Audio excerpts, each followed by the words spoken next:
Okay. Step 4 of this test equipment process is frequency counter. And I have a good old Racal Dana British military surplus one here. What does a frequency counter do? Counts frequencies. Yeah, well, want to define the function of a frequency counter, right? So what frequency does it say I'm putting in? 100 megahertz. 100. Well, whatever it is. 100, but and the very last digit is what, a 03? Okay. So that's 100 kilohertz. 03 means add 3 zeros. Okay, so if I went to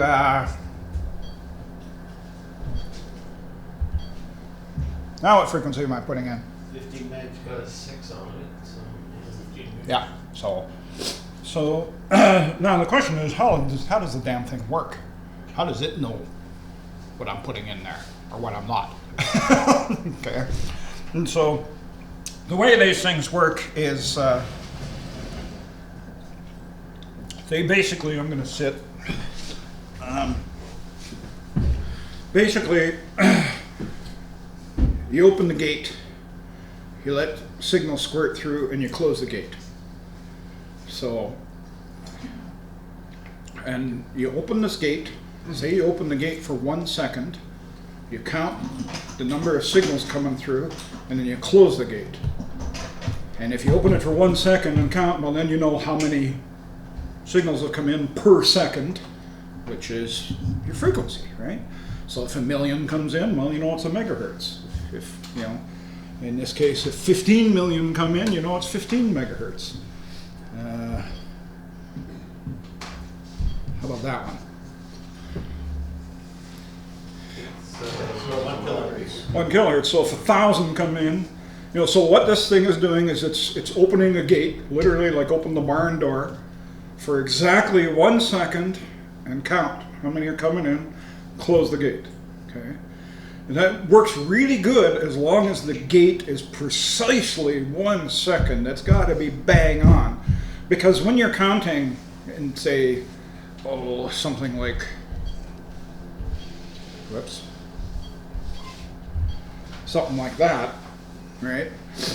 There's 25 million pulses coming in 1 second. Pretty fast. So if your gate stays open for just a fraction longer or a fraction shorter than 1 second, Feels way up. you know, your accuracy goes right out the window, right? Okay. So basically, the way these things work, it's exactly that. They have a gate function, and the signal comes into the input of that thing, and they don't care if the signal is a sine wave, a square wave, a triangle wave. All they're looking for is just the peak of the signal. It could be an awful noisy thing. And they open that gate, they count how many comes in during that gate time, and they close the gate, and then they do a mathematical operation on that. They may multiply it, they may divide it, depending on what the gate time is, and they display it on the screen. So I can vary the gate time of this. What's it showing right now? 25 meg, I hope? 25 megs. That's what's on my display here. On here, I'm going to just kind of do this a little bit, is I can actually change my gate time. And it is here. Is this it?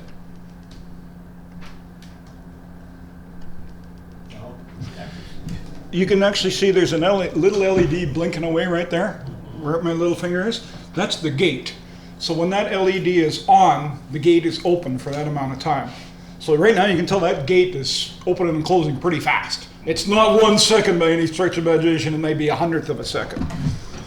But you noticed when I sped up the gate, we lost a bunch of digits of resolution because the gate's going fast. So I'm going to slow down the gate here. That's even worse.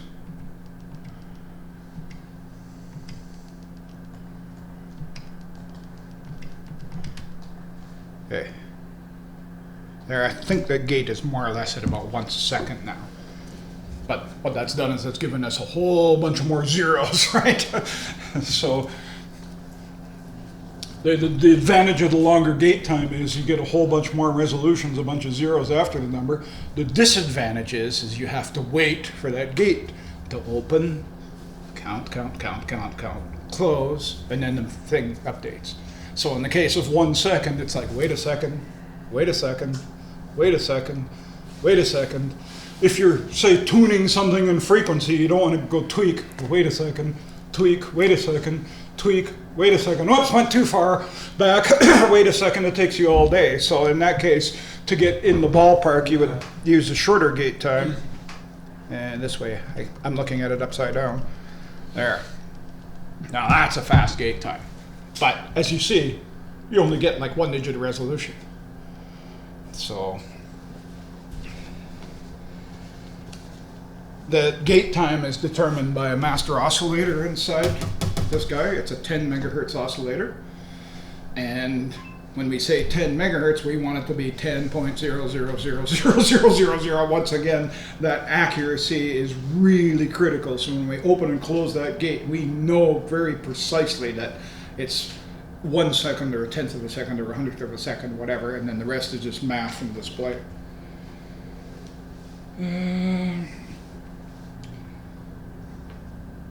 The accuracy of the instrument is 100% based on the frequency standard inside it. You can buy frequency counters that are much fancier than this for under $100 off the Chinesian markets. They do work, but their time bases suck. Okay, forget about accuracy pretty much. The nice thing is almost all of them, including this one, have a jack in the back here that says 10 megahertz standard input. So you can go and buy yourself a very, very accurate 10 megahertz oscillator for a couple of $100, and then you have a super accurate instrument. Okay, this one has a, remember we talked about oscillators? This one has an oven-controlled crystal oscillator in it. So there's actually a little oven in there that heats up to 70 degrees C, keeps that crystal at 70 degrees C, and it takes about 15 minutes to warm up, but once it's warmed up, this thing is deadly stable and deadly accurate. I've actually plugged in my atomic time source into the 10 and calibrated it with it, so this thing is pretty accurate the way it sits. If it's cold though, until that master oscillator warms up and gets on frequency, you can't trust what you're reading on the front. But it's been running for half hour or so now, so right now it's pretty deadly accurate right now. The error in this generator will probably show up here. Okay. The specifications for these things, if you're shopping for them, they all have specification sheets, including this old guy. They're spec'd in the counts, or the accuracy, I should say, is spec'd in something called parts per million, or ppm. Okay, and that's, I don't particularly like the spec ppm because it can get really confusing. But if you're measuring a 1 megahertz signal, 1 ppm is 1 hertz, 1 part per million. So if you have something that has an accuracy of 1 ppm, that means with a 1 megahertz signal, you're going to be plus or minus 1 hertz. Doesn't sound like a whole lot. With a 10 megahertz signal, you're going to be plus or minus 10 hertz. Still not a lot. With a 100 megahertz signal, you're going to be plus or minus 100 hertz. And that's no good. For our little FM handhelds and mobiles and stuff, we want better than 100 hertz accuracy when we hit that PTT for the center frequency. So a 1 ppm instrument, if you're measuring VHF and UHF, is not good enough. You probably want a 0.1 or even a 0.01 ppm. Okay, but the parts per million thing is what they use, and that is universal across the board for all these things for as a measure of accuracy. So what's its ppm? This one is, well, out of the box, I think it's like 0.03, but I've used my atomic clock to calibrate it, so it's the atomic oscillator I have. It's really funny. It comes with instructions, and they basically say, don't bother trying to measure the frequency of this because you don't have a frequency counter that can measure that many zeros. It's 10 megahertz with, they guarantee 23 zeros. So that's guaranteed. And it usually does better than what they guarantee. So it's crazy. So actually, you know, if I think I'm putting in 25 megahertz here, and I don't know what it's showing, but this thing will be showing the error in this generator. because this generator I think is only like 0.2 ppm or something like that. It's not that accurate. So, what else is there to say about frequency counters? The accuracy can be improved by improving the internal time base. The better, more expensive time base you have, the more accurate the counters. The instrument laboratory grade ones actually have atomic oscillators built right into them. Rubidium or cesium. Rubidium's the favorite now because it's cheaper and it has a much longer life than cesium. So, and rubidium is, I think, 10 to the minus 23. Like 23 zeros after the... It's so accurate that, you know, for all intents and purposes, it's not accurate enough for the GPS satellites. GPS satellites are cesium. But the problem with cesium is the oscillator tubes only have about a 5-year life. They just the way they're built, they don't last long. And that's why the US is constantly refreshing the GPS satellites. But the atomic clocks on the satellites only last about 5 years. And it's incredibly important that they're accurate, otherwise all our GPSs would put us in the wrong place. And of course, because of you want that really, really accurate count, you know, we use crystal oscillators. You know, trying to use a good old, LC oscillator. You can, and some of the Chinesium ones do use an LC oscillator, but my God, talk about drift with temperature and even humidity and stuff. So, I mean, crystal oscillators are the way to go. This particular one uses an ovenized crystal oscillator, so it's a little more expensive. But like I say, you can buy a cheap Chinesium one that's got a 10 megahertz reference input, which almost all of them do, and you can go buy yourself a nice atomic oscillator off eBay for 150 bucks. 10 megahertz atomic oscillator, and have just a deadly station.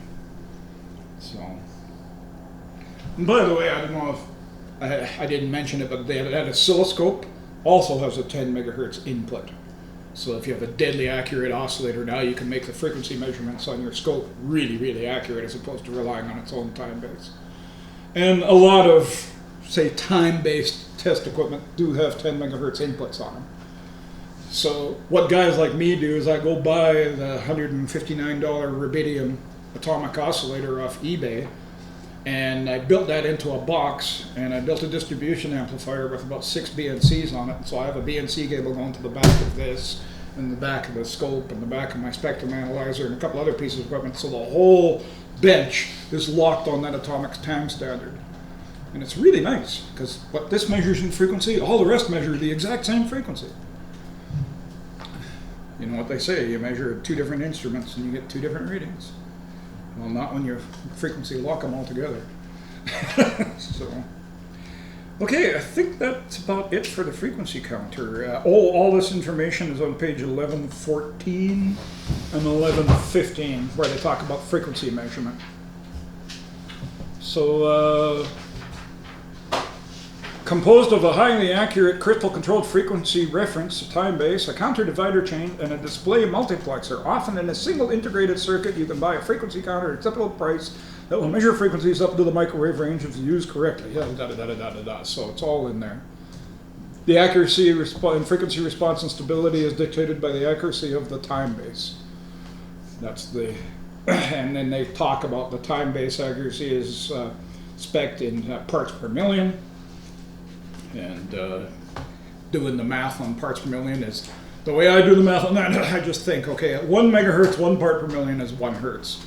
And then you just kind of scale that up and down as needed, so.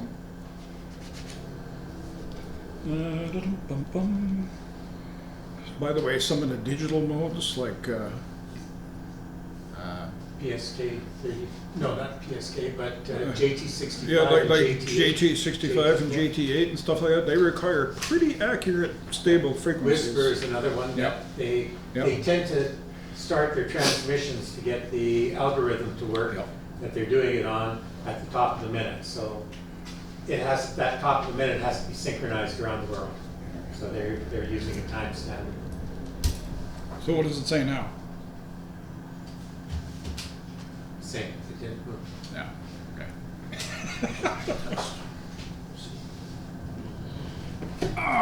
What does it say now? Ah.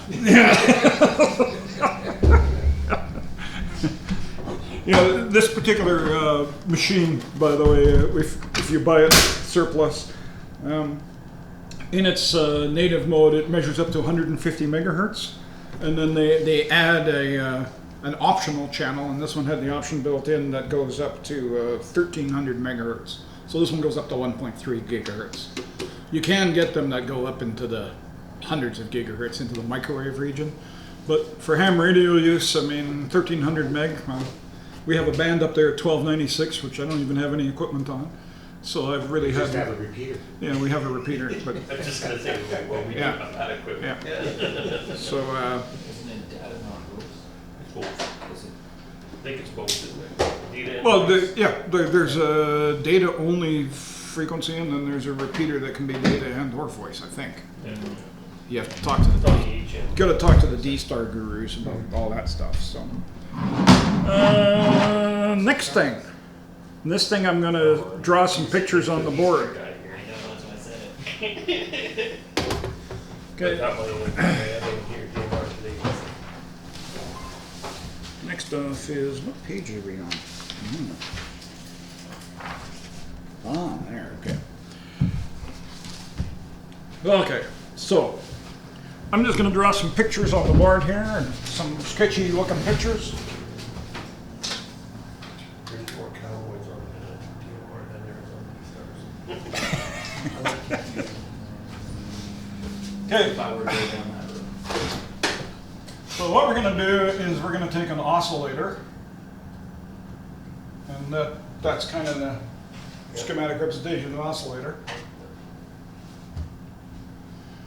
And we're going to bring this oscillator out, and we're going to put it through a few coils of wire, like that. Okay. And all that's going to happen is that oscillator, we're going to make this a variable frequency oscillator, so we can change its frequency. And we can just tune that oscillator up and down, and you will have some kind of a dial or some kind of a numerical indication to tell us what frequency the oscillator's on, and that's it. Very simple. Okay. The coil we pick that it doesn't have a whole lot of inductive reactance at the frequency range we're interested in, so it just sits there dumb, fat, and happy, energizes this coil. And the key is, if we come and we bring another tuned circuit, we have a tuned circuit up here that might be part of a transmitter, it might be part of an antenna tuner, it might be an actual antenna system, but some kind of tuned circuit. If we bring this coil within close proximity of that and we sweep through the frequencies, eventually the energy, the RF that we're putting in here, this is an RF oscillator, is going to hit the resonant frequency of that. Okay? At some point it's going to happen. And when that happens, we're going to couple some of the energy from our oscillator into that circuit. That's all that's going to happen. So what we do is here is we add ourselves a meter. Okay? And we adjust this oscillator to give the meter full scale deflection. And as we come close to this tuned circuit, we go tune, tune, tune, and we're looking for a place where some of that energy gets sucked away. When that energy gets sucked away, this meter will dip down. It will dip down. So instead of being at full scale, it'll drop. Okay? A little bit, but only at that resonant frequency. So we can go tune, tune, tune. We're holding it close here in close proximity, maybe an inch or two away, 3 or 4 centimeters away. And at close proximity, we're watching the meter and we go tune, tune, tune, and we see the meter dip. And right at the frequency where it dips, we know that we're at the resonant frequency of that circuit. Okay? And this could be anything. Like I say, this could be an antenna tuner, and this could actually be an antenna per se, or this could be a tuned circuit inside the transmitter or a receiver that we're trying to determine the frequency of. And so without even connecting to it, we're just using air, we're using what we call loose coupling. We're not physically connecting a wire to it, we're loose coupling to it. We can actually determine the frequency of a resonant circuit. Okay, and this meter combination thing is called a grid dip meter. And it goes way back to the early days when these had a vacuum tube oscillator in them. And you would be measuring the grid current, and you would watch the grid current dip when you hit the resonant frequency. Nowadays, they're not you know, using vacuum tubes anymore. But the theory is exactly the same. You have an oscillator that you can change in frequency. You have a meter where you can see the output of that oscillator. You have some kind of a coupling coil. You couple that to an unknown network, and you watch for that meter to dip. And where that meter dips, you know that, oh, that's the resonant frequency of that. So this can, like I say, this can even be an antenna that you couple to, a tuned network that you couple to, something like that. So, for example, a really good application of this is, most of you have probably seen multiband HF antennas that have traps in them. And the traps are usually just a lump. And unless they're clearly marked, you don't know what frequency that trap is for. Is it a 20-meter trap, a 40-meter trap, a 15-meter trap and stuff? And so using one of these, you can simply lay the trap on the table, take your grid dip meter, put the pickup coil a few inches away from the trap and go tune, tune, tune, and oh, there's the dip, and you figure out what frequency the trap operates at. You know, that's a really handy thing for that. So that's what a gritty dip meter does. At that point, is the circuit you're checking need to be active? Nope, not at all. No, okay, so it's just the coil sitting on the... It's because you're coupling the energy into it through the air. Okay. So this could be turned off, or it could be an antenna sitting in the corner, or it could be a trap laying on the table. You're providing the energy from your oscillator to activate it. You're not relying on any outside form. And when you're saying dip, you mean the current dips Yes. downward? What happens is when that energy gets coupled here, you're going to take energy away from your oscillator. Remember, oscillators are very low power devices, and so you're going to see this thing drop. You're going to see a drop in the action. What else am I supposed to say about it? So define a grid dip meter. It's a VFO, a variable frequency oscillator, with a metered feedback circuit. There's the meter, right?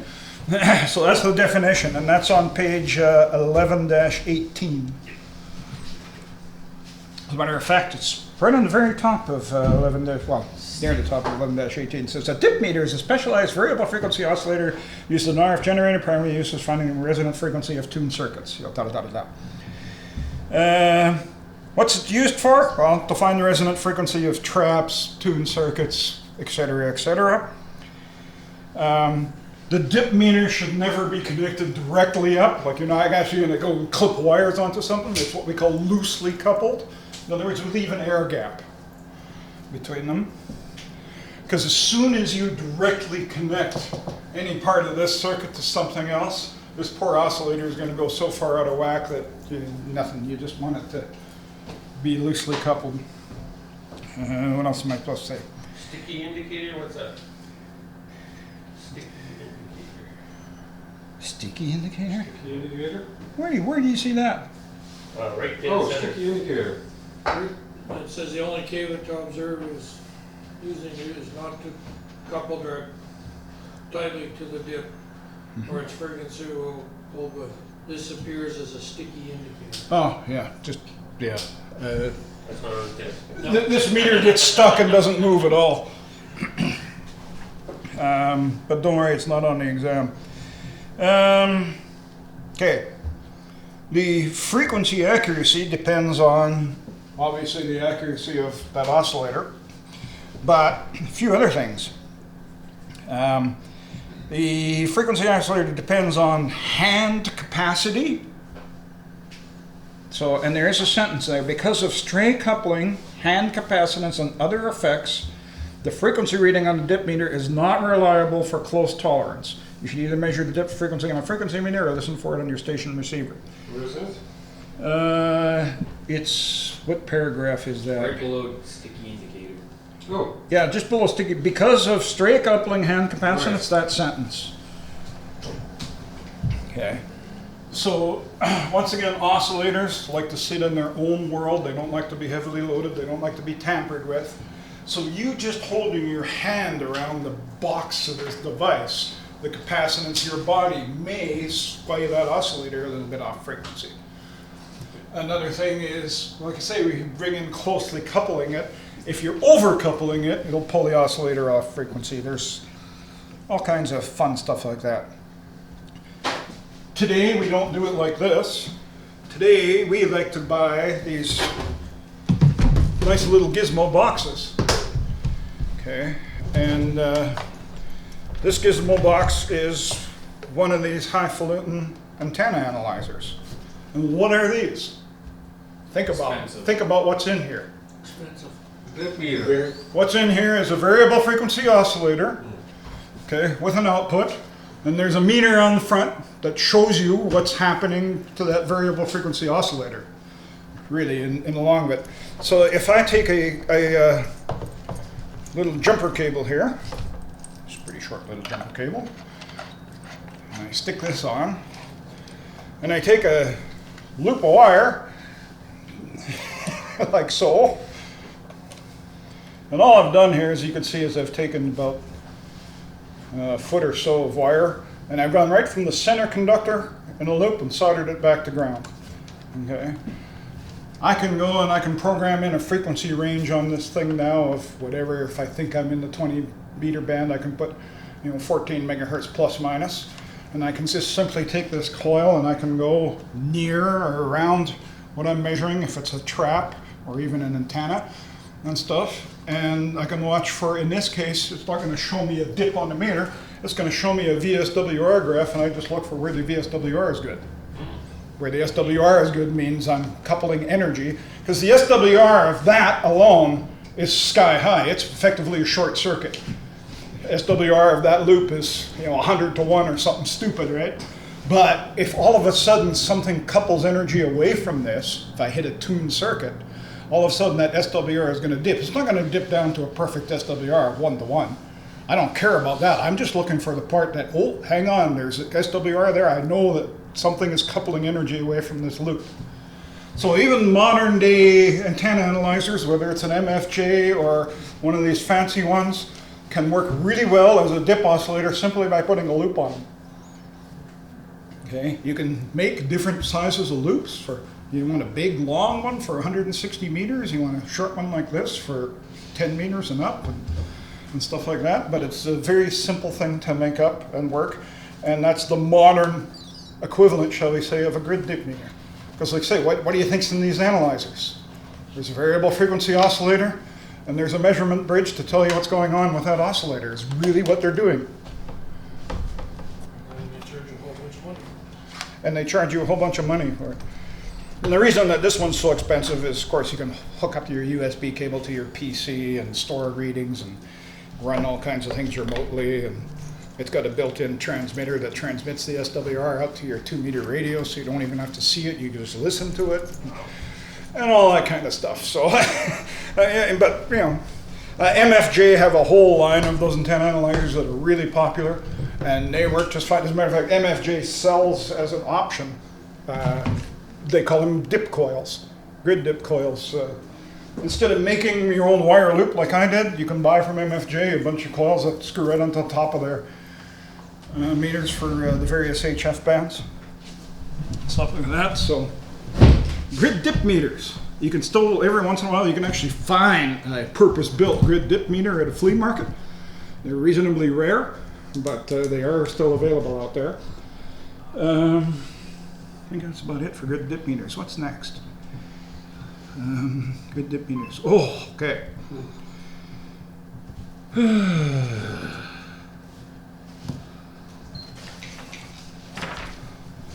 Last, but certainly not least, is, and I'm just trying to find it in the book here, is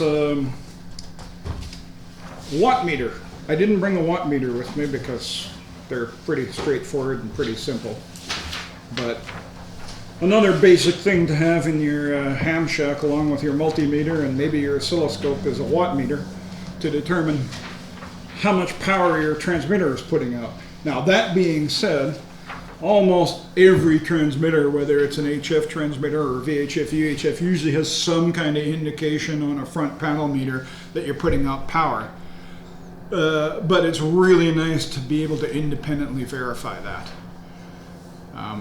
Just because your radio says it's putting out 100 watts on this little bar graph, is it really putting out 100 watts? Maybe it's only putting out 10 because something went wrong with it. So RF watt meter is the last device we're going to talk about, and I couldn't find much reference to it in the book at all. So I'll just tell you the two things that we want to know about them. RF watt meters in our world are all 50 ohm impedance. That means they expect to see a 50 ohm transmitter connected to a 50 ohm antenna system or dummy load.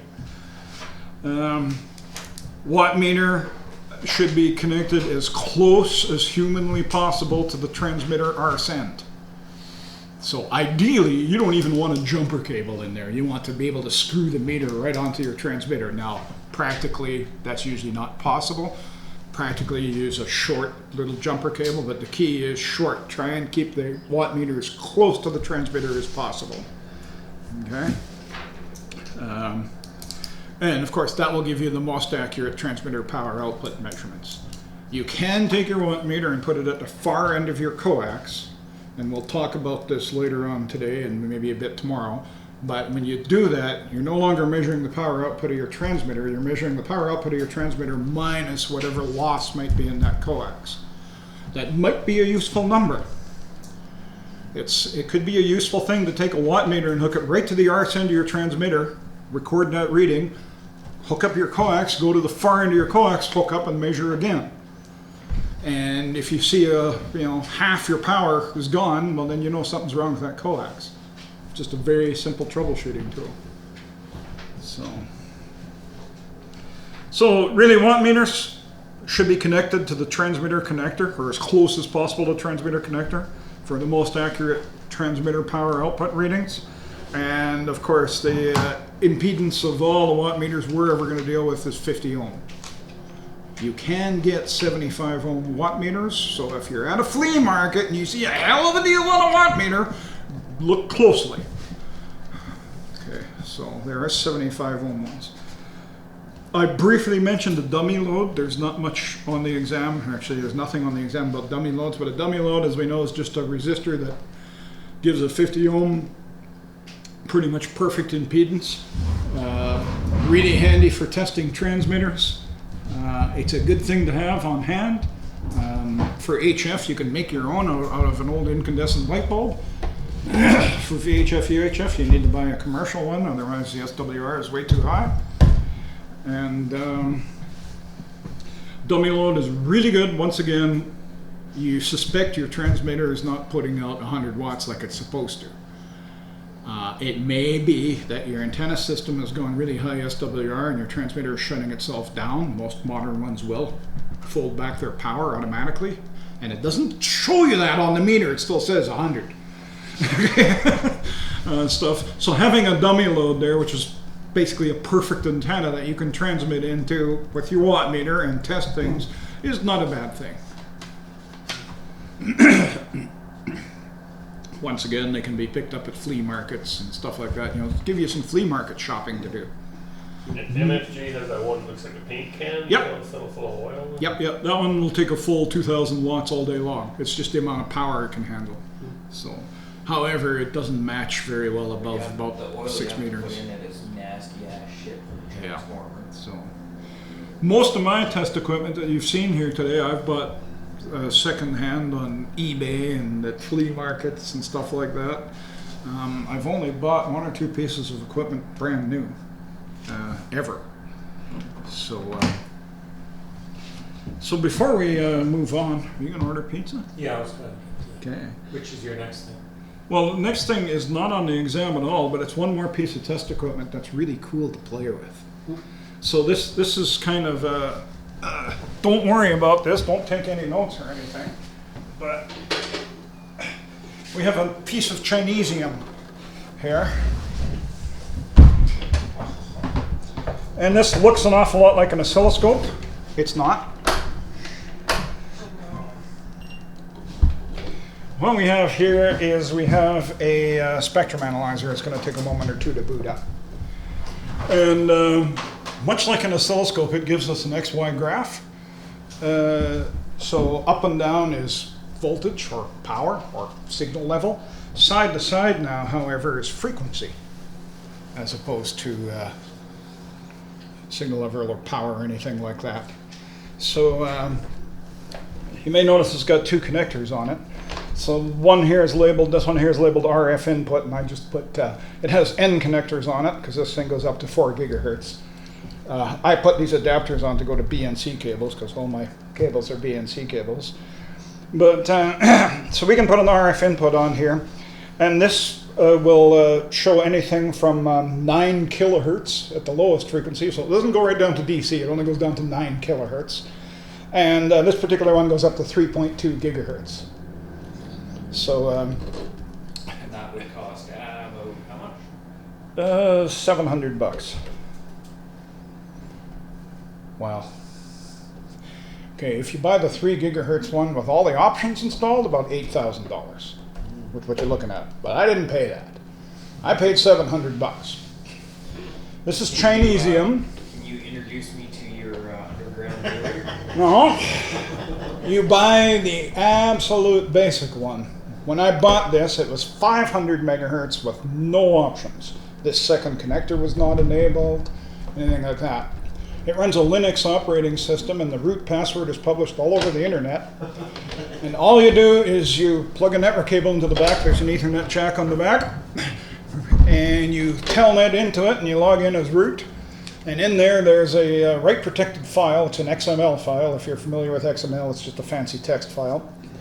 You take the read-only off the file so you can write it. You open it in an editor, and it's got a list of all the options in here. And it will say 3.2 gigahertz equals no. Well, you just simply change the no to a yes. And it will say tracking generator equals no. Well, you change the no to a yes. And it will say SWR measurement modes, no. You change that to a yes. And all those things. So there's about 6 no's you change to a yes. You write the file back. You put the write protect back on the file. So it takes a little bit of Linux skills. Not much, just some basic Linux skills. You reboot the machine, and now you have an $8,000 spectrum analyzer for about $700. The manufacturer is Siglent. This is a good Chinese. By the way, there's now good Chinese and bad Chinese. These guys are good. This thing owns the market in its class. Nothing can come close to what this thing can do for the money. To go buy a Keysight, $22,000, $23,000 to do the same thing this can. Okay, so this in its class is really hands down. The CEO of Siglent went public, and he says, yeah, we know about the hacks for our products. We're working to close those hacks, but we're not going to. Their theory is that this is the #1 seller to ham radio guys, hobbyists, small radio shops. The big corporate guys, they're going to go spend the $50,000 on a Keysight or Roden Schwartz or one of the other guys. The small guys, like me, are going to spend $800 on one of these and hack it, which is what I did. And I have a very, very capable instrument for that. And they literally own the market, and there's probably more of these sold than pretty much anything else out there. I'm not going to go much through the operation of it, but it's, once again, you can span right across here from 9 kilohertz to 3.2 gigahertz. So you can actually see the whole spectrum there if you want to, or you can just simply say, I want to start at one frequency, end at another frequency, stuff like that. And all it does is, you can see the noise there, that's just noise it's picking up. All it does is show, is there a signal there or not? So it's like a really, really expensive radio receiver with a tuning dial, and all you're doing is you're starting at the low end of the band and you're tuning that dial, and anytime there's a signal, you say, yeah, there's a signal there, and it's this strong. And then you move on, and you just sweep across. So you go from low to high, back, low to high, and all you're doing is you're looking across that spectrum going, there's something there and it's this strong. There's something there and it's this strong. There's something there and it's this strong. And that's all it's doing is going, you don't know what the signals are. You know, they could be an AM transmitter, an FM transmitter, it could be a cell phone transmitter. You don't know what they are, you just know that there's something there. Okay.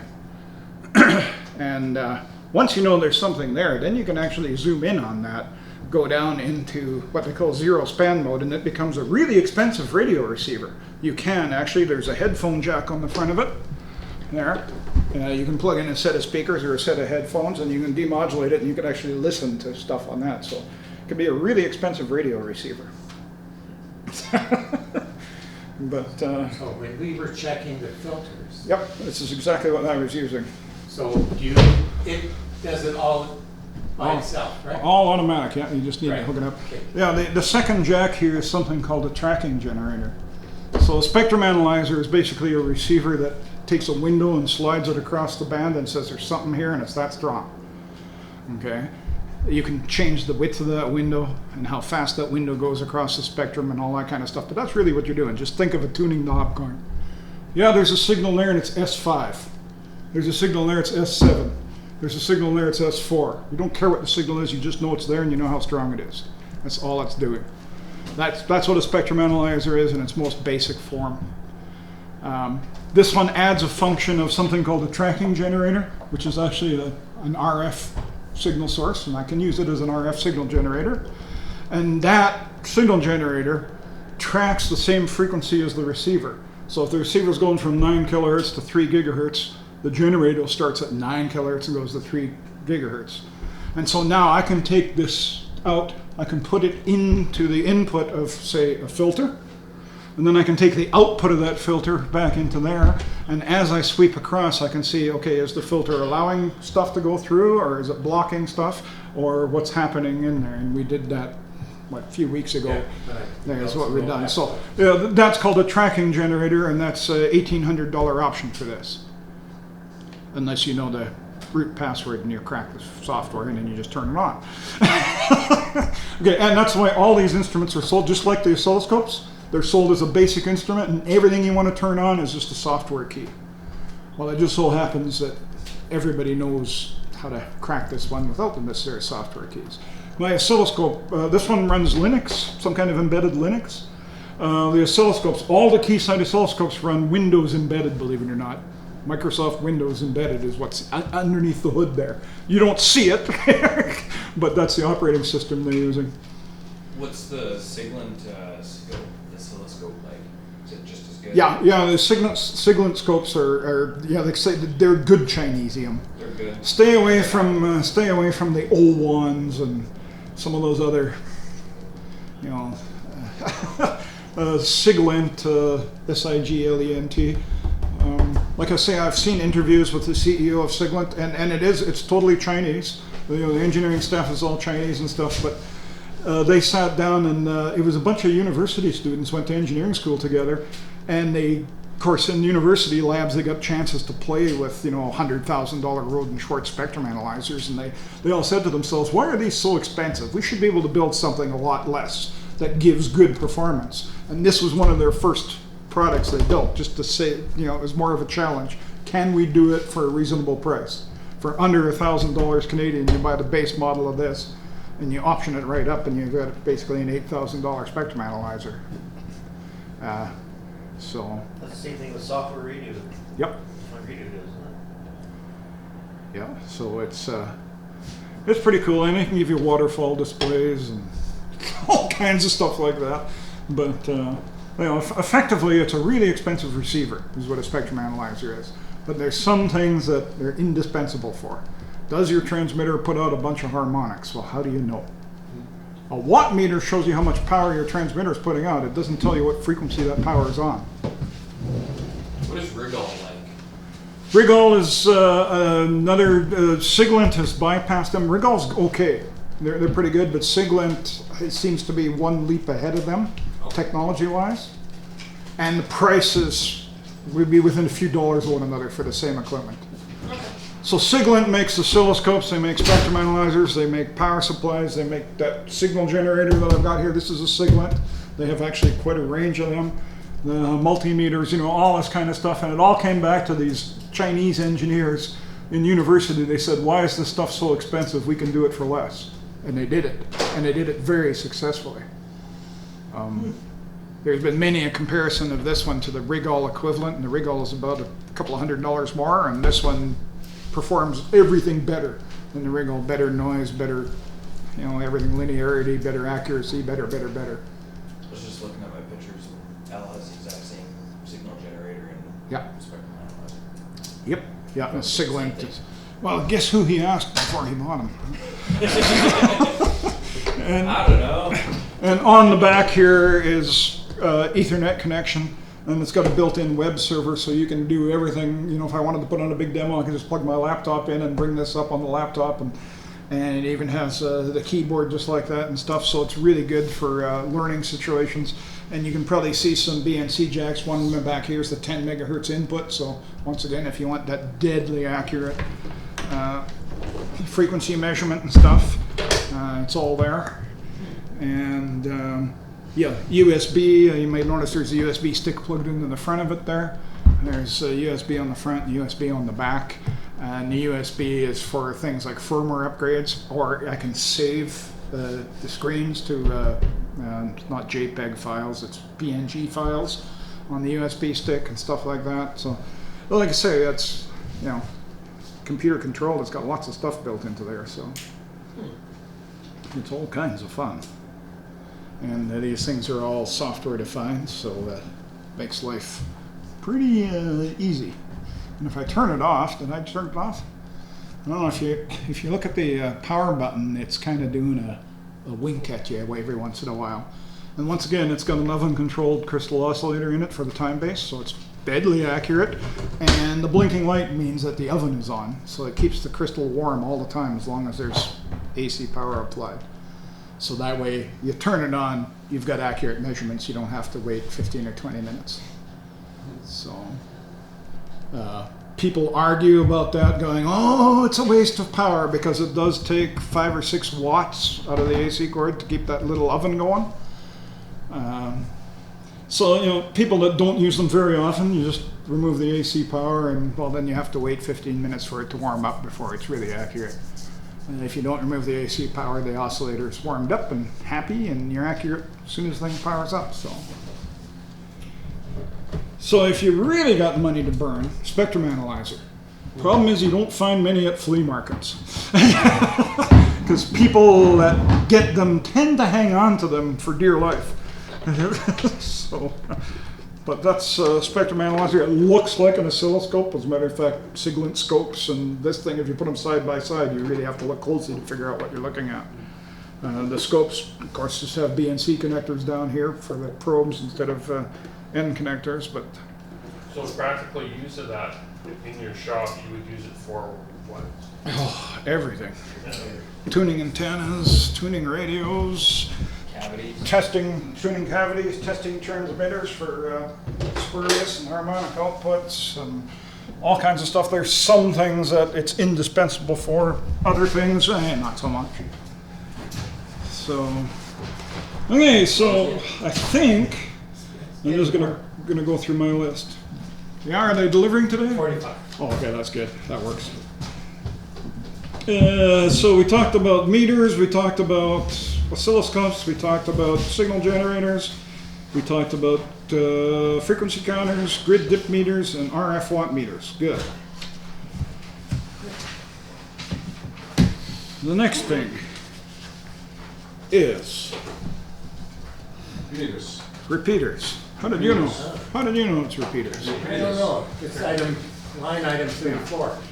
Okay. One of the many things you can do with your advanced certificate is operate a repeater. The exam doesn't have that many questions on repeaters at all. As a matter of fact, there's, I think, a total of 4 questions out of the whole question bank on repeaters. But since I like repeaters, I'm going to spend a little bit more time and go into a little bit more detail than what the exam requires. So, well, you unlocked the other building. I did. That's what is bothering me. I turned the furnace on. Ah, okay. Good idea, yeah. So we're going to talk a little bit about repeaters. And so this is going to chapter 12 in the book. And like I say, I'm going to cover this in considerably more depth than what the exam questions are, but I will come back and review the 5 exam questions there are on it. But I say I'm going to go into a little bit more depth, because this is one thing that you can do with your advanced is build a repeater. And I think we all know the basics of a repeater and what it is and what it does, but we'll just go to kind of a block diagram stage of repeater here. So a repeater, as we know, is a receiver, or RX for short, and a transmitter. Okay. And the receiver and the transmitters are on two different frequencies. If it's the case of our 2-meter band, we know that they're 600 kilohertz apart, either higher or lower, but there's a 600 kilohertz split, as we say, on 2 meters. On 70 centimeters, we usually use a 5 megahertz split, and 6 meters uses a 1 megahertz split, and 220 uses, I think, a 1.6 megahertz split. But there's kind of these agreements, shall we say, on what split we use on one band. Once again, that's just a gentleman's agreement. There is nothing in our regulations say that a 2-meter repeater must be 600 kilohertz. We're just doing it because that's the way it was. Likewise with 70 centimeter being 5 megahertz. How vast is the gentleman's agreement? Is it globally this sort of in that sense? It's pretty much globally, yeah. Okay. Yeah, it's pretty much globally. There are some cases, especially in the 2-meter band in highly populated areas, that you might get some repeaters that have an odd split instead of 600K, and that's simply because of frequency use and reuse.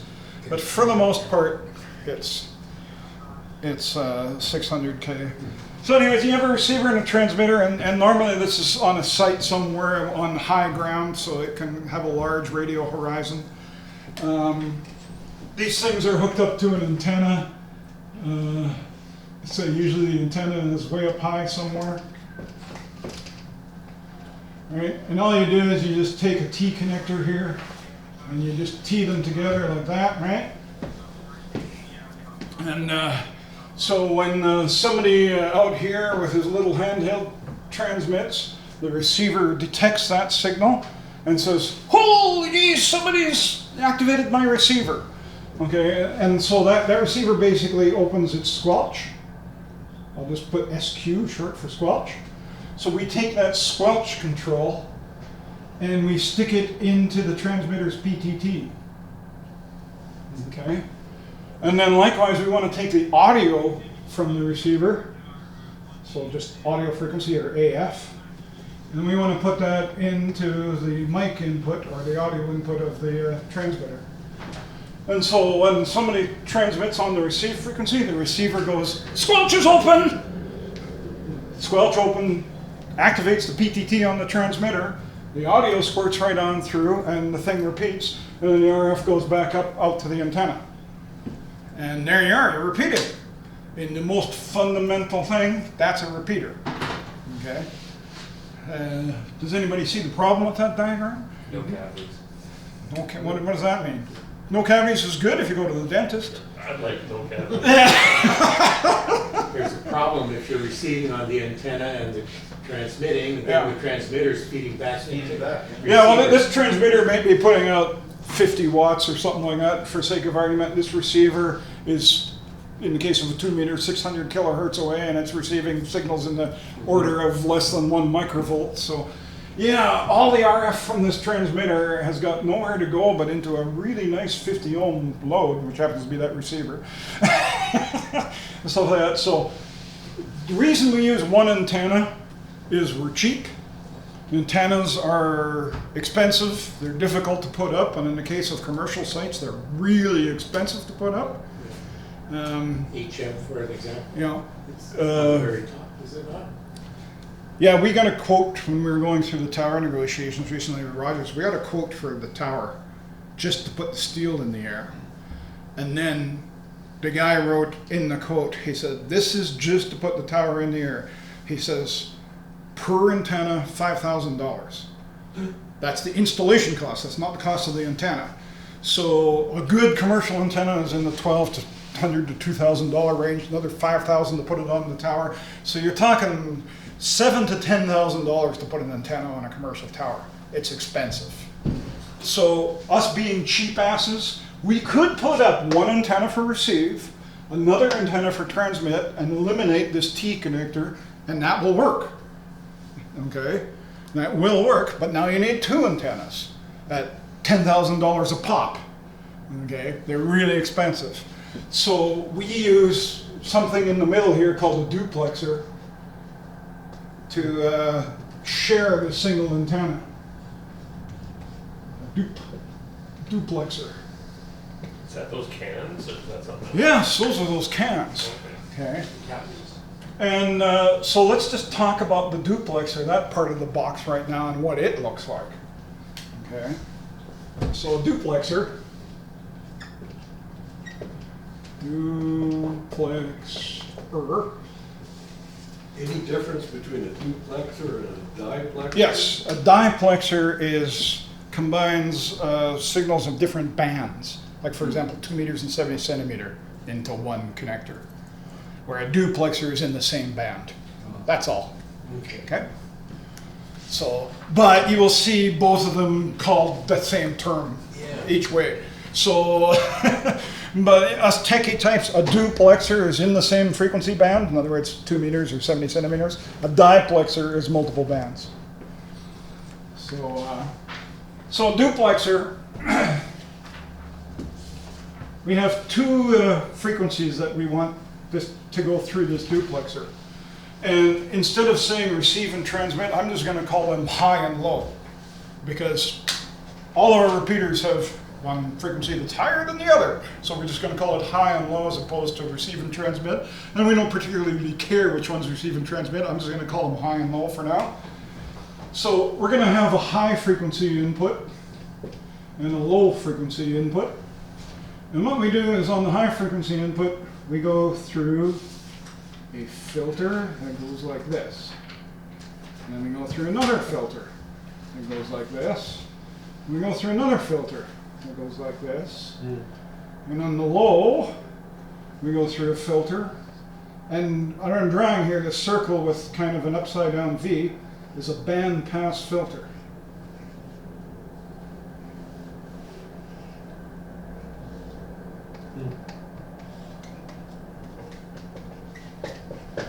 Okay.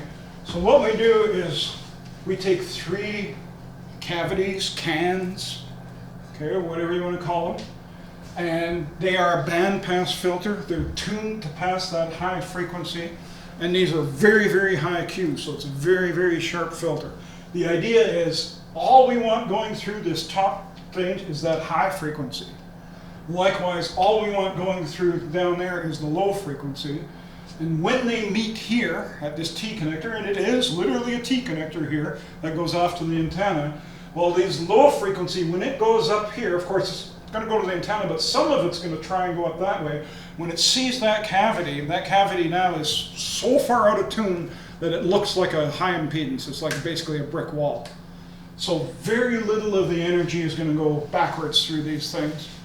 So the high frequency is just going to squirt right on through, but the low frequency is going to be highly attenuated.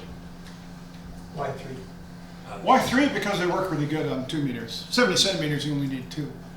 Is that just redundancy or? No, just to get the amount of isolation. The key is, you got to remember that one of these is a high power transmitter and one's a receiver. And a high power transmitter could be 50 watts. That's actually a lot of power for a repeater. Most don't run 50 watts, but we could be talking a 50 watt transmitter and a receiver that's capable of receiving 1/10 of a microvolt. So it is a huge difference in power in that dynamic range. And so to get adequate isolation so that transmitter doesn't cause desense and doesn't cause interference problems with the receiver, we need to isolate it. And putting 3 in a row tends to isolate it very well. And they're all, the top 3 would be identical and the bottom 3 would be identical? Yep, exactly. And that works reasonably well, but it doesn't work good enough. Believe it or not, that still doesn't give us enough isolation.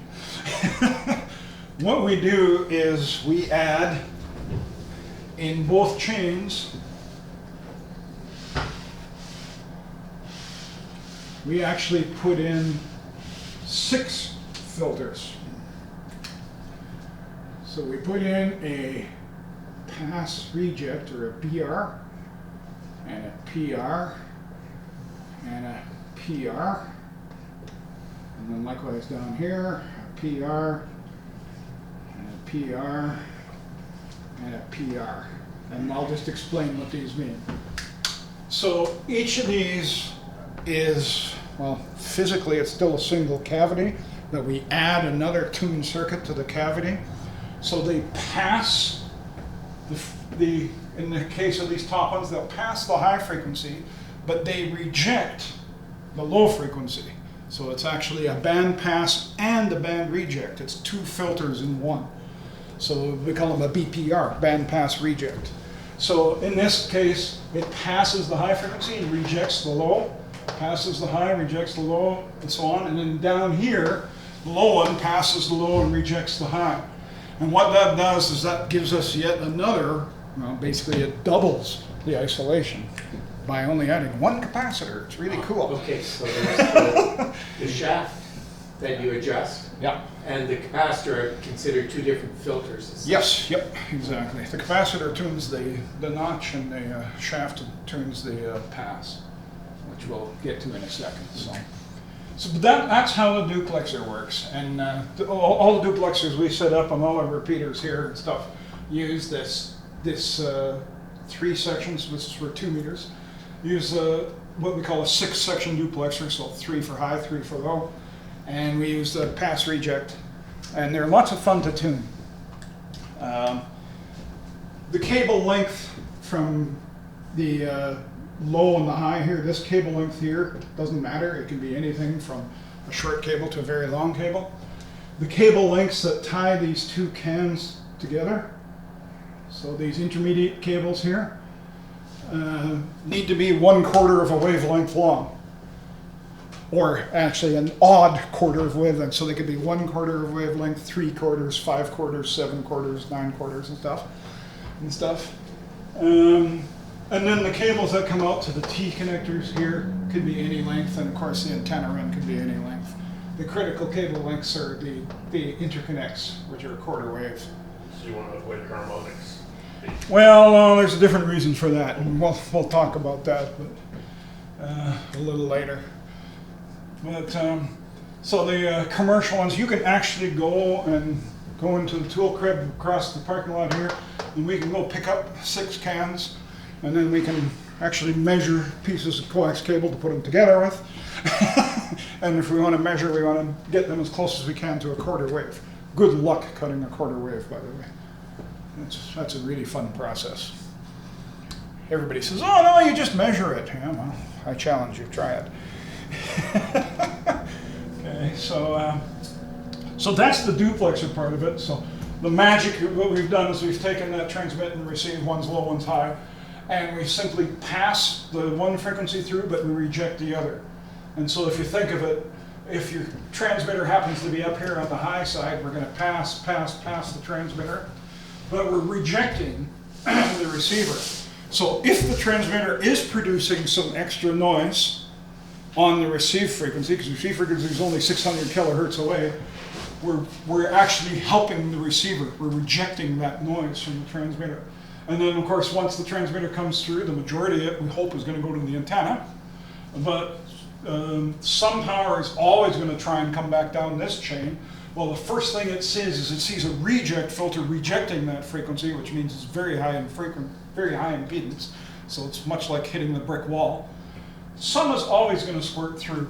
So the desired isolation, the real key to this whole network is, if you put a signal into high, how much signal comes out of low, or vice versa.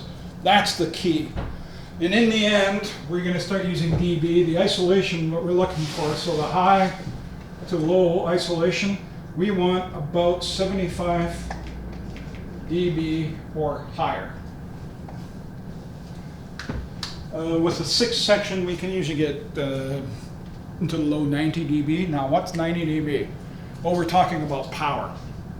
Every 3 dB is half the power. Every 10 dB, move the digit 1. So if we're putting in 50 watts, and we have, let's say, 80 dB, which is easy to do with the 6 section. So 50 watts, so 10 dB would be 5 watts, 20 dB would be half a watt, 30 dB would be 0.05, 40 dB would be 0.005, am I doing right? Yep. 50 dB would be 5 milliwatts, 60 dB would be half a milliwatt, 70 dB would be 0.05 milliwatts, 80 dB would be 0.005 nanowatts. That's getting down there pretty good. Okay, so from putting 50 watts in here, we're going to get 5 nanowatts down there if we have 80 dB isolation. And hopefully our receiver can handle that. We're using a good quality commercial receiver that it's got that little tiny bit of power coming in, it's just going to ignore that. Remember, receivers have their own bandpass filters and selectivity and all that. And we're going to assume that this receiver has no selectivity at all when we design this, but in fact the receiver does help. It does have its own bandpass filters and its own selectivity and all that kind of stuff. So when you're building a repeater, you're gonna measure that high-low and make sure that it's... Yep. The last thing we do after we tune this is we actually do that. We put a signal in there and we measure how much comes out there. It's never going to be zero. There's always some coupling, but what we're looking for is 75 or greater dB, and to get 75 or, well, actually get 80 dB is really easy with a 6-section duplexer. You can do it with only 4 sections, but you have to be a tuning guru and spend about 3 weeks tuning it. I have seen it done only once with 4 sections on 2 meters. And I still don't know how the guy did it. I think it took him 3 weeks to tune it. Is there any value to putting more on? Or is it You get to the, once you get down to the 75 dB range, you're at the point of the meter, everything has losses. Every time you go through one of these, part of your signal is lost, okay? Going through these sections, you lose about 2 dB, which is not quite half your power. So if you put 50 watts in, that antenna connector is gonna see maybe 30 watts. And it's Maybe. also working the other direction. too, And right? also Coming on out the the receive side, you're losing signal too. And the golden rule with repeaters when you're working on from the technical side, if you're going to change something or boost something, you always favor your receiver. Because if you think about it, if a person can't hit your repeater, in other words, if your receiver is weak, you don't have a repeater. You can have a 1,000-watt transmitter that you can hear all over the country, but if nobody can get into it, what use is it? So the key is, whenever we fiddle with repeaters and we want to make changes or improvements, we always look at how can we improve the receive, okay? And so sometimes that we install a preamplifier on the receiver, okay? Now, preamplifiers are great. They take whatever signal's out there and they boost it up, like 20 dB. Well, there's only like 1.5 dB of loss total through here. So 20 dB, okay, well that makes up for that 1.5 dB of loss. Well, now we've got a whole bunch of extra signal there. We've got basically 18 dB coming through, which is 3 S units. You know, that's a lot of extra signal. But the question is, where do you put the preamp? Where do you put the what? Where do you put the preamp? Oh, Right? And the fun part is if this is our receiver here, you would come out and you would put your preamp here. And then into the receiver, RX. Because if you put your preamp over there, It's gonna amplify. that 30 watts or so of RF is going to go straight into the front of it and it's gone. And you got to remember, preamps are not frequency selective. Preamps preamplify the whole band.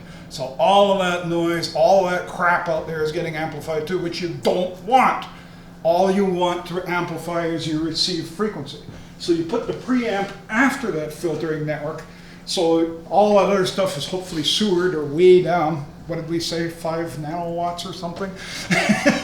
Before the amplifier even sees it, and then the amplifier makes up for those losses and goes. Aren't those cans super expensive? To buy them new, about 450 bucks a can. Yeah, I'm just like cost comparison. Yeah. Buying 2 antennas versus buying the cans. Oh no, their cans are cheap. Cheaper. So, yeah. To buy a ready-made 6-section duplexer for 2 meters is 1,500 bucks. Tuned to your frequency, so you don't even have to tune it. How So- big is that? It's, yeah. It's fairly large. Probably, It's one Because I'm just thinking like a home one repeater. can. Wouldn't it be cheaper for a home repeater just to put up 2 antennas? So yeah, so these cans are cavity filters. Cavity filters, I think a lot of you may have seen the round ones. There's also square ones, but it's this exact same theory. The reason people like square ones is they fit in equipment racks much nicer than round ones. So, yeah. So, stuff like that. So, the cans, fun. Going back to the operation of the repeater. So, we have our really expensive antenna on our really expensive tower site, and it comes down into our duplexer, and the duplexer basically is what's separating our high and low frequency for our receive and transmit. And the receiver squelch circuit, you know, almost all of our receivers, even a little handheld, usually has kind of a busy light on it or something when the squelch opens. And that's really all we're doing, is we're tying into that circuit to say, hey, the squelch is open. Okay, and we can tie that directly to the PTT, and then of course we take the audio out of the receiver and put it directly into the transmitter, and that does our audio loop. But that doesn't give us much control at all. In fact, there's no control. If, say, an interfering signal comes in on our receive frequency, the transmitter is going to just stick on and just transmit until such time it goes away. So what we do is we break the connections right here, and we put a magic box in called a repeater controller, CTRL. Okay. And so the repeater controller is usually a microprocessor run box, and all it does is it monitors the line from the receiver coming in to say, is the squelch active or not? And the audio also flows through it. And why does the audio flow through it? Because we can add things to the audio. For example, IDs, little announcements, the time and day, all that kind of stuff that you hear yapping away on the repeater, these computerized voices, they're all coming from this controller box. This controller box can be a purpose-built box specifically for repeater controllers, or there's an awful lot of software that you can take an old PC or even a Raspberry Pi. Raspberry Pi controllers are really popular because they're cheap. You can take a Raspberry Pi, turn it into a repeater controller, and do all kinds of things with it because it becomes internet connected. So now you can link to other people across the internet, i.e. Echolink and all that kind of stuff. There's a Raspberry Pi version for IRLP nodes now, and all that kind of fun stuff. But so the controller is the thing that gives us the key to do that. Is that where your tone squelches are too? In that thing? Tone squelches can be done in a number of ways. Most of the time, the tone squelch is actually done in the radios, in the receiver and transmitter. But with older gear that didn't have them, tone squelch can be done in the controller. So that depends, but yeah, exactly. Things like tone squelch, whether you need tone squelch or not, and stuff like that. The controllers are usually controlled either by a IP or some kind of computer program, or they can be controlled with DTMF tones. So yeah, this is where we can DTMF up a certain sequence of tones, and the repeater may talk back or connect to something and stuff. All that's handled in this controller. The picture I show here is what we call a single port controller. You can get controllers that can control up to 8 repeaters in the same box. So now if you want to link your 70 centimeter repeater to your 220 repeater to your 2 meter repeater to your 6 meter repeater, you can tie them all into one controller.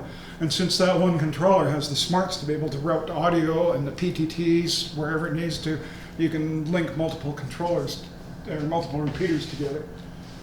Which is what you do. Which is exactly what we do, yeah. So, and at a site like, for example, at the River Cree, which we turned on last week, there's a 2 meter repeater, and on this controller there's a second port. So we'll just call it port 2P2. And on there is a 70 centimeter transmitter, well, transceiver. It's actually just a 70 centimeter mobile. It's just a regular mobile radio. And that 70 centimeter, so this repeater is on 147.33 at the River Cree. This transmitter is on 444.1. And 444.1 is here at the site. So by telling the controller to link those together, we can make this 2 meter repeater link to our site over 444.1. Or we can tell it to unlink, so then it becomes a standalone repeater.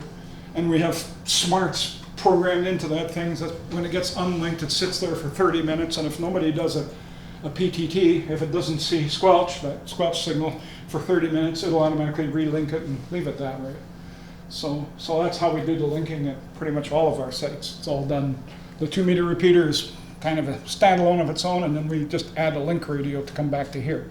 And as long as we're within, radio range of this site, which most things are, we're happy. So does each different 70 centimeter frequency? Nope, they all come in on 444.1. It's a one big happy repeater. So, So what if someone in, I don't know, the National Park out here is talking and it's coming in, and someone at River Cree is talking and they're both coming in on 444.1? well, then you hear a double, just like you hear with two people coming in normally. To the repeater here, it's just another station. It doesn't know it's a repeater. It's just another, transmission coming in. But it does do that through the radio waves, not through the internet. That's correct. It does it through the radio waves. Yeah. Yeah. So it's what we call terrestrial linking. It's not going over wireline or anything like that. It's going through the radio waves. So. Do What you else? have like a special Yeti antenna directed to No. that? Or Oh, hell no. As a matter of fact, we use a diplexer on the 2-meter antenna and just run 70 centimeters into it. Because do the math.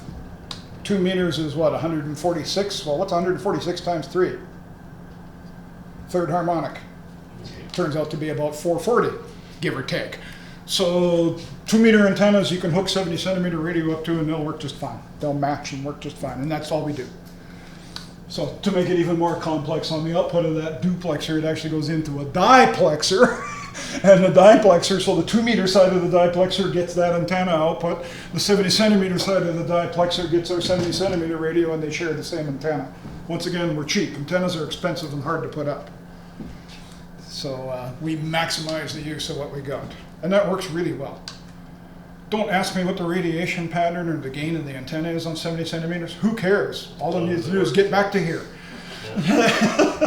And it'll be the same at the new Devon site, and we're talking exactly the same kind of setup. So controller's sitting next door there for it, and the repeater's sitting next door. River Cree antenna down?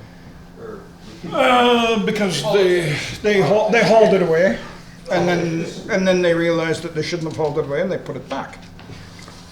At least they didn't throw it out. Yeah.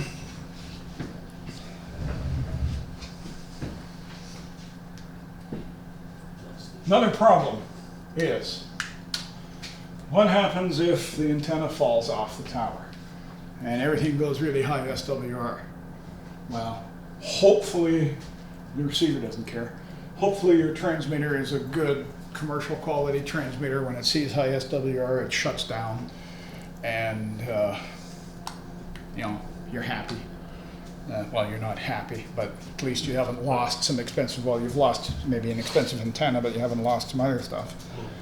But another problem is, we talked about the isolation of the string and stuff, and a lot of times these antennas are put up at sites where there's other transmitters very close by, even in the same band very close by, i.e. this site, and other commercial sites. So you got to remember that an antenna is a two-way street. I mean, we can transmit out, we can receive, but it's receiving not just your frequencies. This is what's selecting the frequencies. But at this point, everything that antenna can hear is coming in. Okay, and it can pick up other nearby transmitters in the 2-meter band that may be powerful enough that you don't have enough filtering. It will be strong enough, even though it's off frequency. It will be strong enough to go through the receive leg of your duplexer and cause desensitization, or at the worst, completely blank your receive. Okay? AKA surveyors. Okay, that happens quite often. Okay?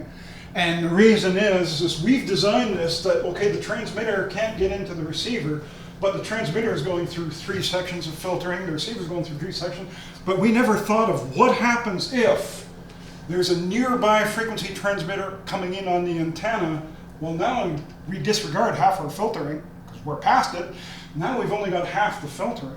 So if there's a strong nearby transmitter coming in, maybe a megahertz off, maybe less, which can happen, our receiver, even though we've done all this filtering and we put preamps in and we've done everything by the book, all of a sudden we just, oh geez, your transmissions are cutting out or they're going very weak. You get desensitization. You can actually blank the receiver right out if the signal is strong enough. So that is a problem. And the more repeaters we install and the busier our RF sites get, the bigger that problem becomes. So we have a solution. It's another workaround, another fix, shall we say. And we use something called a circulator. And this is not a medical device. But I'll just go into it before lunch arrives here. So, a circulator is a box. It's a 3-terminal box. You have an in, you have an out, and you have a reject. RF comes in this way. In here, there's basically a donut-shaped magnet, and what it does is it forces the RF to go in one direction. So, okay. So, in an ideal situation, transmitter power comes in. This is hooked in our transmitter chain. Goes around this donut and goes out. Goes up, the antenna absorbs all that energy, and we're fine. However, we talked about maybe there's a nearby transmitter sending energy back. So if there's energy coming back from the antenna, it goes around here because it'll only go one way, and down here we have a dummy load.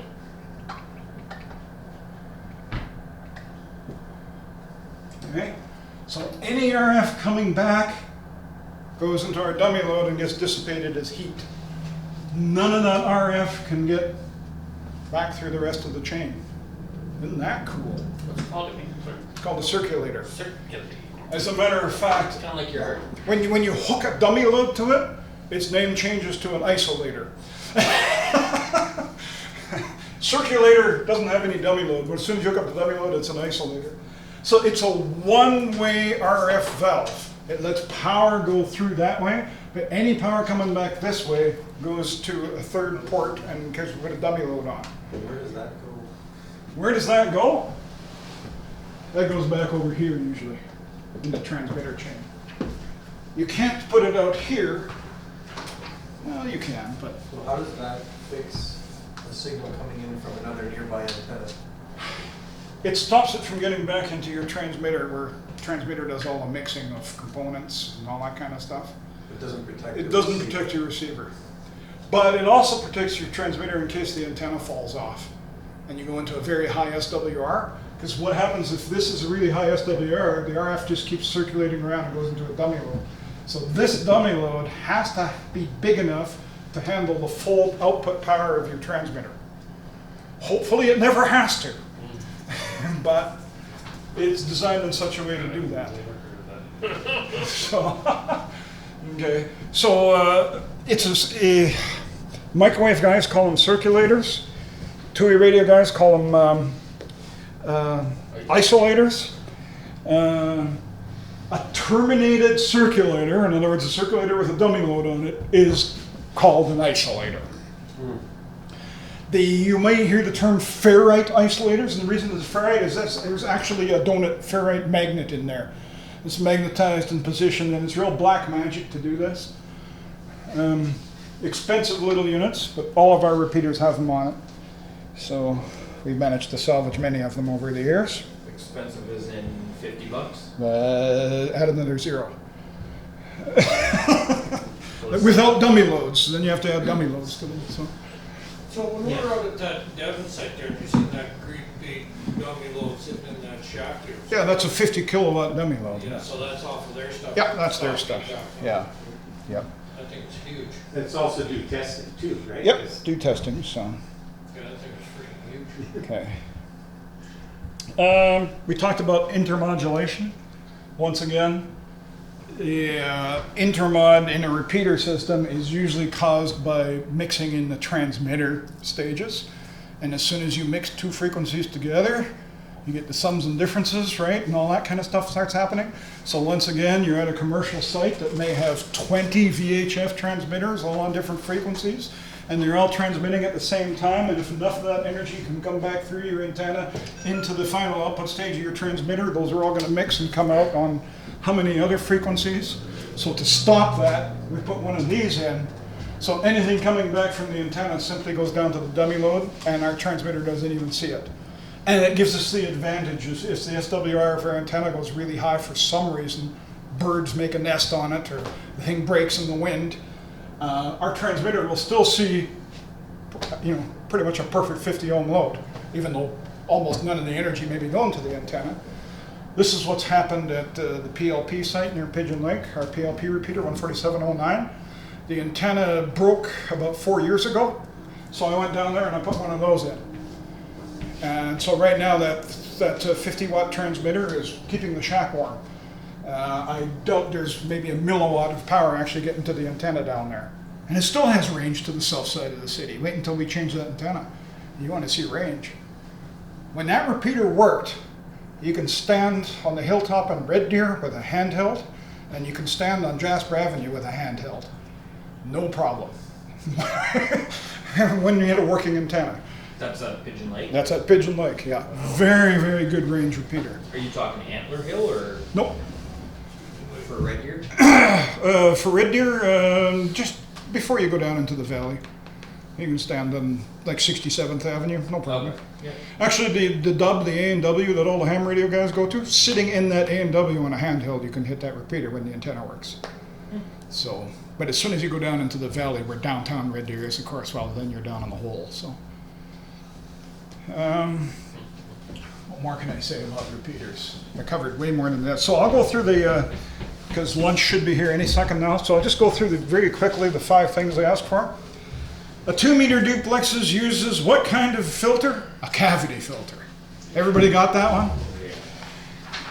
The repeater circuit that keys the transmitter on and off is called well actually I called it squelch. The old name for it is COR, carrier operated relay. Because in the old radios there was actually a relay that went click clack when the squelch opened. And so that name stuck, COR, carrier operated relay. You might hear some technicians call it COS, carrier operated squelch, but COR. What is intermodulation? Intermodulation is the mixing of 2 or more transmitters in a final amplifier generating some and different frequencies. We talked about that. Intermodulation can be reduced or eliminated by installing a terminated circulator or ferrite isolator in the feed line to the transmitter and duplexer. One of those. And before pizza arrives, it should be here any second, intermod frequency calculations.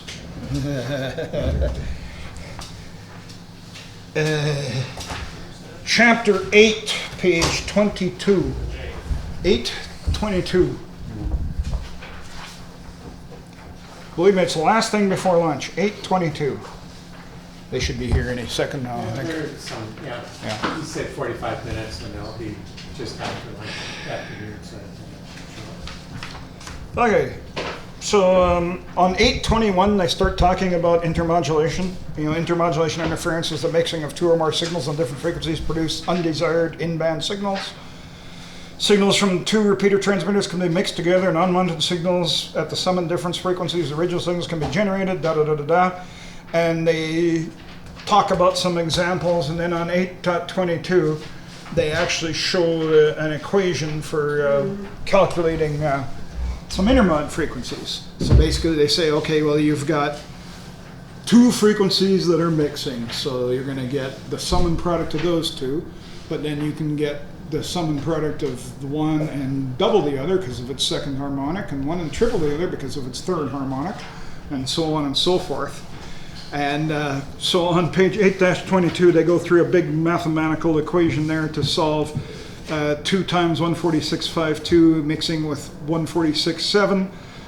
And you can see that one frequency comes out on 146.34 and another one comes out on something else and all that kind of fun stuff. As far as I know, there's only one question on the exam for calculating That's all new stuff. And it is exactly this. Yeah. This formula? Yeah. Well, The answer is 146.1. No, 146.34, there's the 2 answers right there. Yeah. So you can highlight that if you got your highlighters. If you don't have a highlighter, just yell and Perry will throw you one. Pink one, in what the you second have. edition. That's not in the first edition of the book. So that's calculation with the megahertz? Yeah, that's the exact question. That's the question. Yeah, That's yeah, okay. they pulled the But question from the question. The answer is in the packet of all the answers, right, all the questions. Yeah. You sent that a couple weeks ago. That's right, yeah, did you not? Oh, I got it. oh, you did? But we handed out the Hard copy. printed No, copy. I wasn't here 2 weeks ago. I Oh, was okay, in Ontario, so. right, okay. I can give you that handout if you want. Okay, could somebody just stick their head outside and see if there's a pizza person there? Usually they phone. No? Yeah, he either phones me or Well, they should be here any second now. Yeah, by what you were saying, it could be 5 after. it could be, you Yeah. know, just by, Okay. you know. She Well- said 45 minutes sort of thing, and it was about possibly 20 after when I. Okay, chapter 14. Told you we're gonna jump around a little bit. Chapter 14.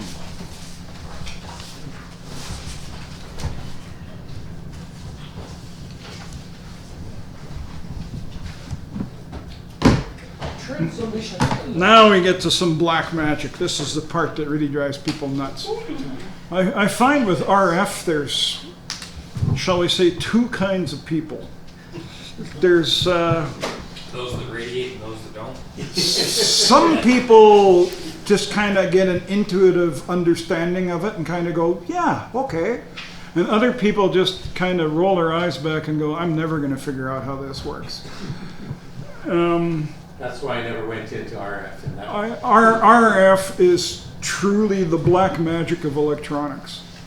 When you get into RF and when little bits of wire become antennas and can actually start radiating your signal and going across a chassis and interfering with something else, that becomes black magic to a lot of people.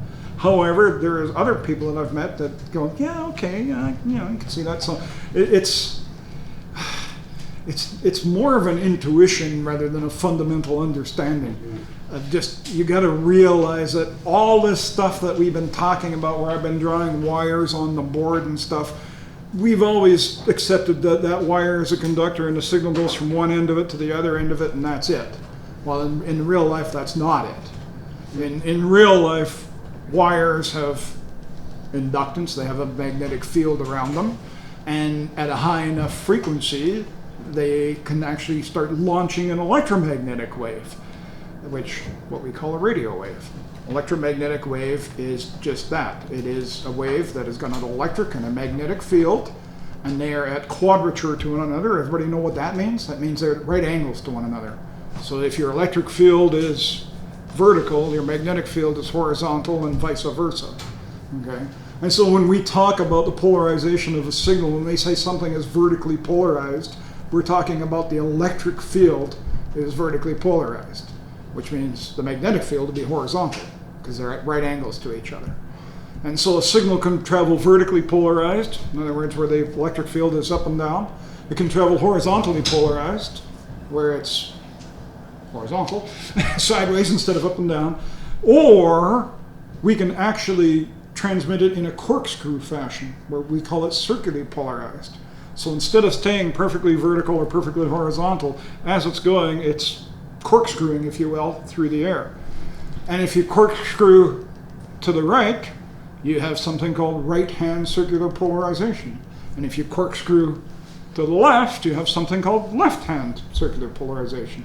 And what the hell is circular polarization good for? Spacecraft that are tumbling, like all these low Earth orbit satellites, all the LEOs and stuff. Most of them are in an uncontrolled orbit. The spacecraft is tumbling in somersaults because it was just launched off another spacecraft or off the space shuttle or whatever, and they just throw them out there with a slingshot and they don't care. So like most of our amateur Oscar AO satellites and stuff like that are all tumbling, and they don't know what direction they're tumbling until they're up there and they start communicating with them. And so the ground stations actually have antennas that you can switch between right-hand and left-hand polarization, and they check, oh yeah, the signal's much stronger, so it's right-hand polarized. And they will publish it on the AMSAT website that this satellite is right-hand polarized. And the only reason is when it left the spacecraft, it was spinning in that direction. And so even though the antenna is just a stick, that antenna is going round and round, so when it transmits, it's transmitting a circular polarized signal. The other neat thing about circular polarized signals is The receive antenna orientation doesn't really matter. To achieve maximum signal, you want your receive to be the polarization, right hand or left hand of the signal. But for general reception, the neat thing about circular polarized signals, it doesn't matter if your receive antenna is vertical or horizontal or is on some kind of a slopey angle, you're going to receive the signal in pretty much the same strength. Go on in! Why aye? So I'll just finish talking about, so circular polarization used extensively by FM broadcasters. FM VHF broadcasters are almost all circular polarized because you don't know what the person receiving your FM station is going to be receiving it on. Are they receiving it on a car radio? Well, most car aerials are vertical, but not all. You see a lot of them that are on a slope now and stuff, okay? People wearing earbuds and a little radio receiver, while the antenna is usually the earpiece and stuff, and that can be any orientation. So if you transmit your signal circularly polarized, you may sacrifice a little bit of receive strength, but you'll be able to intercept every antenna. Make sense?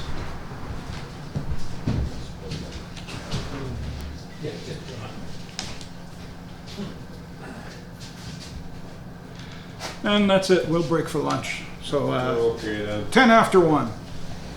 10 after 1 we'll be back.